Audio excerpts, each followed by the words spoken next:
what is it that you would say is a good quality service? Because what we're offering, we might need to up our game. So I need that feedback. It's no sense saying that customer's an idiot. They don't understand. Because how are you going to improve? If you actually find out from that customer. Consultative. Yeah, consultative approach, yeah. How are you going to improve? Alright? What do you think can be done to improve our service? What do you think can be done? What is your perception of a good service? Because we might be giving a good service, but you've got someone who's very pedantic who really wants a better service. So they're actually helping you to improve your service. But if you turn around and say, idiot, jackass, always want more, how are you going to improve? Do you understand? Yeah? So that level of safety is really in their head, not yours, right? So find out what it is they want. What do they perceive as a service? When do you think you can find that out? When you see they perceive as a good quality service? When do you think you can find it out? When? Yeah. When do you think you can decide that? Do you think if I come in and tell you, well, we've got a fantastic product service, we've got a great aftercare service, da da da da da da. Alright? Now I've told you about it, but when do you think you can find out what kind of service they really want? Before, alright, let me give you an example. Before or after the sale? Before. Right. Why before? No, you're going to sell already, then you're going to ask one. Right. Then you know, what was that one? Might not be able to deliver it. Alright? There you go. If you can't deliver what they want, there's your chance to be honest. Well, we cannot do it that way, but we can do it this way, we're happy to do this, we're happy to do that, and so on. Does that make any sense? Yeah? But you start making promises, which is what most salespeople do, that they can't deliver. What happens after? They lose a customer. Right, and then when you lose your customer, are they confident in you? No. But if you're honest, what does honesty generally breed? Trust. Right, but there's a key word.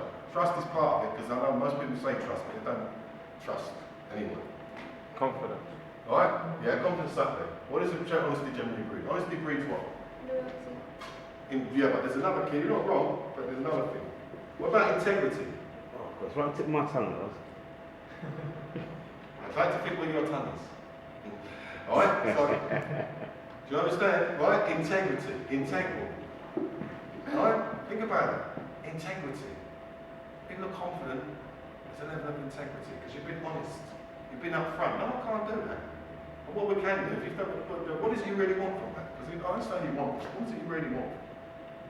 Take for instance a camera. It's got all these fancy things on it. But if I only want to take pictures, good quality pictures, I don't care about all the zoom, this, that. I don't care about all that. All I want to know, can you take a good picture? Alright? And I'm saying, does it do that? And you're telling me about all these fantastic features. All I want to know is how many pixels it's got. Does it make sense? You telling me it's got all these mega zooms, whatever. I want a 12 pixel and you've got an 8 pixel. What I need to find out is, would you be happy with an 8 pixel? Alright? Tell me you could do, what's the job you really want the camera to do? Then I know whether an 8 pixel is sufficient or not. And if it's not sufficient, is it worth my while selling to you? Be honest. Be prepared to let it go. Just like the customer, you know. Alright? If you're smart and you've got a mate who does 12 pixel cameras, then you refer on and get a drink for it, right? Yeah? Your product can't always be the best necessarily. Alright? But obviously you want to work the products that are the best. Alright, trust. How do you get trust? Being honest? What about empathetic behaviour? Build Level of rapport empathy. with the customer. Build rapport. Build rapport with the customers is part of it, yeah. But listen to them. Listen to what problems they've had. Listen to what their issues are. Alright? Listen to that. Because 95% of the people, remember, are not listening. So if you're listening, truly listening to what they've got to say, where does that put you? At the bottom or top of the ladder? Every time. Alright? And convenience. When you talk about convenience, what is convenience? When you say to me convenience, would you just like to elaborate a bit on what you mean by when you say convenience? So the customer doesn't have to listen to the right. Okay, I understand. So you wouldn't like to lift the finger. What else? It's good aftercare. So you Good aftercare, don't okay. have to stay up. And what would be your perception of a good aftercare service? If the company rings the customer, asks them how they're doing, if they're happy, what else they could do for them. Right, so you wouldn't want to lift the finger, you want a good aftercare service, you want to know that things will be happy, you want to know that if you pick pick up the phone, someone will be there. Would that be right? Yeah. Supposing you could get that level of service, would that be something that you'd be happy to go ahead with? Yeah. Right? Great. Okay. How would you like to pay? Cash or check? He's telling me what he wants. Do I need to tell him how great and convenient we are? Oh, we're open 7 days a week, and you can come and see us at any time, 24-hour support line, da-da-da-da-da-da-da-da-da. I mean, I could take it down the road there, but that's when you can emphasise what bits and pieces that you do. Oh, we're happy to go around because that's what you get. Or I could say to you, would you be happy with a 24-hour support line, Lassie? Would you be happy with that? Would you be happy that you can speak to someone at any time of the day when you want at your convenience? See the word I'm bringing in there? Convenience. Okay? Do you think that will give you a level of trust when you get the level of support that you wanted? Do you think that will build trust for you? Okay? Would you feel safe with that type of company? Would you feel confident with that type of company?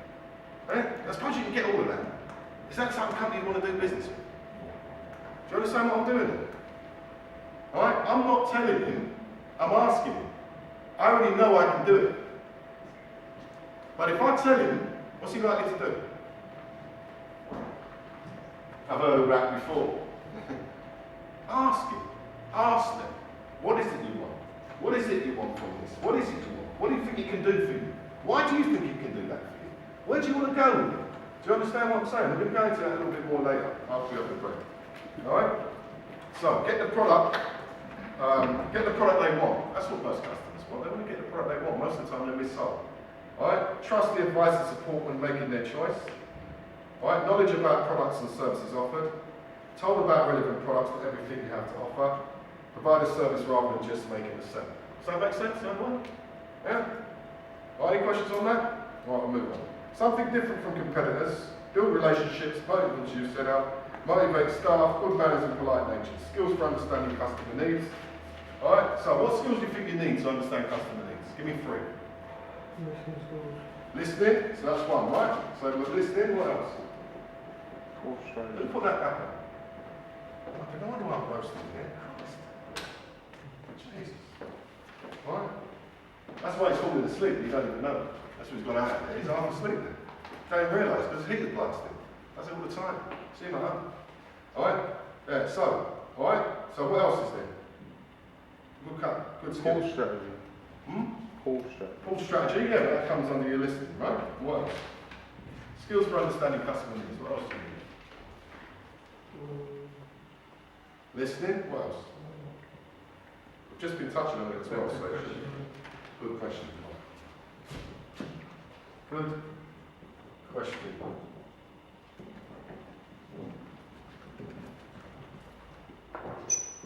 Right, what else? Closing. Spot on.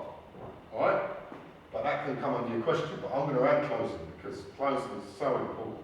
Alright, closing skills. Alright, why do I want closing skills to understand customer service? When generally it's someone coming through to me. Why would I want closing skills to understand customer service? Finish off the deal. Right, finish off the complaint and the grievance to make sure everything's been shut down. If you're anything like me, that I've had a grievance going on Barclays now for the last year and a half. And I just got the first set dealt with deals, and they're supposed to be probably sorting that out. But the reason why I haven't sorted that out yet is because I've gone on to the second set. So I've got 2 grievances with them. So I said, alright, now you've done that, and we've agreed on that, what about this? Alright, and that's made them have to think now, because they thought they had me shut down on the first thing. But now, that's left that open, because they've got to do the second thing. So they haven't closed me yet. Do you understand? But if they'd shut me down on the first one, and actually realised and listened to what I said, in the first place, when I told them I had 2 grievances to deal with. Not 1, 2. They tried to bypass me on the second grievance and deal with the first grievance. And that was it, Mr. Joseph, you're done, you're all right. No, sorry. Not yet, I want it in writing. You've dealt with that, you've accepted that now I'm closing you. Is that making sense? Alright? So it's always good to have that closing skill. People say closing can be based on questioning, but I want to put closing in here because, you know, questioning, there's a question over question, all different types of questions, but that closing skill, that killer instinct, to just close that down, to take that business, right, which most salespeople don't have. They'll talk their way out of business because they talk too bloody much. Alright? And that's part of the problem. They're talking till they're blue rather than actually listening to to what that person wants and shutting down the business. As simple as that. They wouldn't be in front of you if they weren't interested, would they? Or the other way around, you wouldn't be in front of them. Look at it like that. Why am I in front of this customer? When I say someone with improvements, it's people always use that thing about it's a bad lead, it's a crap lead, lead's a crap. This lead's a crap lead, that's a good lead, that's a bad lead. And I used to take all the crap leads, and they could never work out why I always sold all the crap leads. Why do you think that is? Because what they define as a crap lead, do you think that person's not going to speak to someone? Hey, speak to them. So you speak to them. You know? Right, by the time you get there, what they might have seen being a bit apprehensive about, they spoke to someone now, they merged a company, and oh yeah, it's all lovely now. There we go there, it's like a preset deal. Well, the other way around, sometimes, it's a brilliant lead. You get there, they spoke to someone and they've had a bad report about you. It's like, oh, well, I don't want to deal with you anymore. I've heard this and I've heard that. And you don't know that until you get to the front door. Alright? And the fact you've canvassed before, sometimes you've got to re-canvass the lead. Because sometimes you get these blag leads that are just blag a lead just to get you in the door. And you get in there and you re-canvass and you go through it properly. It's always a deal. But the fact is, if someone's got an interest and they're willing to see you and receive you, that says they're in a position to buy it. You've always got to understand. Don't say, oh, they were a waste of time and they were idiots. They were in a position to buy it. So you see, that's like buying signal, just saying. Well, it's buying signal to a point of, that's not buying signal. What it is, it's saying, I'm in a position, I'm interested. I'm interested and I'm about to listen to you. What have you got to make me want to buy from you? Why do you want to buy from me? Why should I buy from you? And my question now is, why do you want to buy from me? Right? So they're thinking, why should I buy from you? So I'll reverse that and I'll say, well, why do you want to buy from me? What is it you really want? Especially if you tell me you've seen 3 people before me, or you're going to get more quotes. That's the general norm in home improvements. Oh, we're not going to make a decision until we get 3 quotes. I said, okay, no problem. Which one am I? First, second, or third? Yeah, 'cause I know where I'm in the chain. If I'm first, I know I've got to go down this route. If I'm second, I've got to go down this. If I'm third, I'm going down that route. If I'm third, I ain't got to beat around the bush. I'll just get the prices out and find out what the quotes are. They don't like that anyway, but my job now is to get your budgets out. I know every step of the way going through that pitch, right, and where I'm closing, always be closing ABC, that I'm looking for your budget. Alright, and they're not, so I'm not giving it to you. You're going around and measuring up the windows, and they don't realise they're getting happy now because they see their windows all designed, they want LED lights, extra fan lights, that they design. And another company, did they mention this? And what did they say there? Because there's ways you can put up the price of ways you can bring down the windows.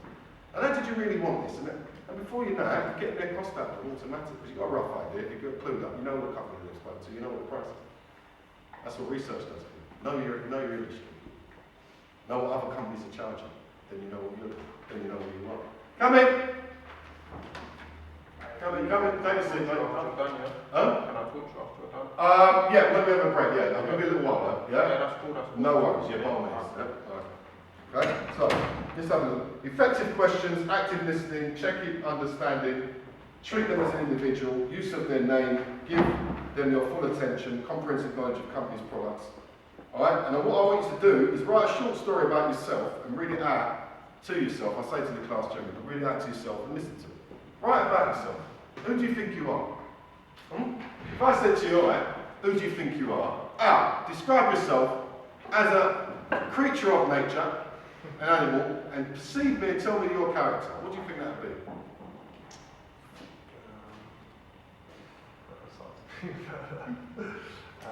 Who do you think you are? So tell me, in relation to an animal. In relation to an animal? Yeah?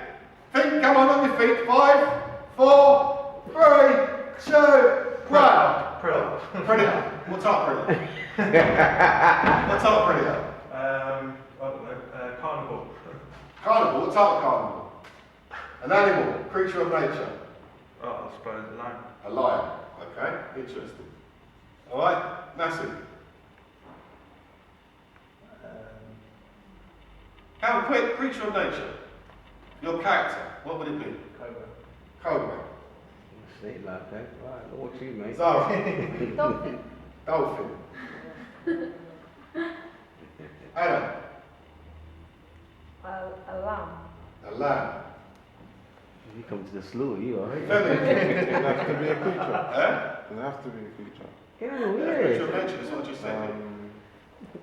Any kind. No. Jaguar. Jaguar. Jaguar. Dangerous you are anyway. And the mouthpiece in the back. The bear. Commentator. The bear. Well, I'm kind of ill. Right? Kiss that out afterwards as well, yeah. Right? You're a cheater. You're a cheater. You changed your mind? Yeah, I actually thought about it coming home and What are you? I thought I'm more of an eagle. Eagle. Yeah. Similar thing, similar creature, same mindset. Rose. Panther. My favourite creature. Right, and Michael. Tiger. Tiger. Got a lot of predators in here, isn't it? Right, precisely. I'm glad you said that, because that's precisely it. Right, or ones that can outdo predators very, very swiftly, like an elephant. Very clever. Very clever, intelligent animal. But when predators prowl it, it's a swift animal. Right, if you look at it, part of the dolphin and the lamb. Well, it's only the lamb in there, sorry, cut you out. The lamb? Yeah. What do you mean? What's wrong with that? No, I want the lamb. I'm saying that they're all, besides the lamb, they're all predators. Yeah, what's the best form of way to defeat anything is to do what? Especially with human beings. It's one of the best ways to defeat it. Be Like a lamb, composed. but they're like a lamb. Be composed. Be composed, yeah, that's partly, but what's one of the best ways to actually break down any form of resistance? Be humble. That's right. Be humble. My grandmaster used to say, think like a blade of grass. Because blade of grass withstand hurricanes. Still buildings don't. Right? They know how to yield to the wind. And then they come back. Blade of grass. One little, tiny, little blade of grass. Except they're digging down into the ground, putting up all these steel buildings, and once an army comes in, it's done overnight. But a blade of grass, the tsunami comes, it goes, it's still there. Still there. Hurricanes come and go, still there. Tornadoes come and go, still there. Even the trees are getting rooted up and flung all over the place and knocking you out and banging your head and killing people. But that's because they have zero gravity. Pardon me? That's because they got no gravity. They yield. They yield to the wind. That's right. Do you understand? And then they come back. Okay? So when someone's being soft, never take kindness for weakness. It's true saying. Do you understand? Very true saying. The most dangerous person can be the most humblest person. Okay? Amongst all you predators. So don't go hunting after the lamb you lot, no. Alright? So it's interesting, isn't it? Yeah. And look at the amount of cats that come up there. Oh, Mainly city life people. 1, 2, yeah. Alright? Instinctive. Quite interesting. The bear, the grizzly bear, I wouldn't doubt that. Alright? Sometimes walking one on all fours, sometimes walking on 2 feet. Alright? But he's there. There's the bear. Grizzly. Jaguar, swift, eagle, predator, watch from above, pants, all types of predators. Cobra, all predators. Cobras, all types of predators. Wait, what would you be? Hmm? What would you be? What would I do? I'm a panther. Always the panther. I like creeping up. That's what I mean, I don't get on. We're always clashing. You get 2 panthers at each other, yeah. 2 people can't creep up with each other at the same time, can they? Exactly. Yeah, so that's what happens. Yeah. Oh, we get along, don't we? Yeah. So, effective questions, active listening, check understanding, treat them as an individual, use their name, give them your full attention, comprehensive knowledge of companies' products. So be clear in what you're speaking about, right? And I've said, write a short story about yourself and read it back to yourself. So now you know what your creatures are. Good afternoon. I want to write about yourself in that context. For you to use the bear, you're going to be the eagle, panther, so on, Michael, and so on and so on. Me, panther, that's okay. And panther and then an owl. I like owls. Alright? Yeah? Because they're quite interesting characters. Okay? And what I'm saying is think about yourself in that context and write something, a short paragraph about yourself. See what you sound like. Alright? Take the time out to do it. Listening skills. How difficult was it to remember the information I've just given you? How much do you remember today so far? Do you remember the bulk of it? What's communication model? What's communication model given today? CFDR. VAK. Nearly. V B-A-K-C-M-B. So one's back, and it's actually S-C-M-B, it's actually B-I-K-E. Isn't it interesting? What else do you remember? Anything else? Yes. Right?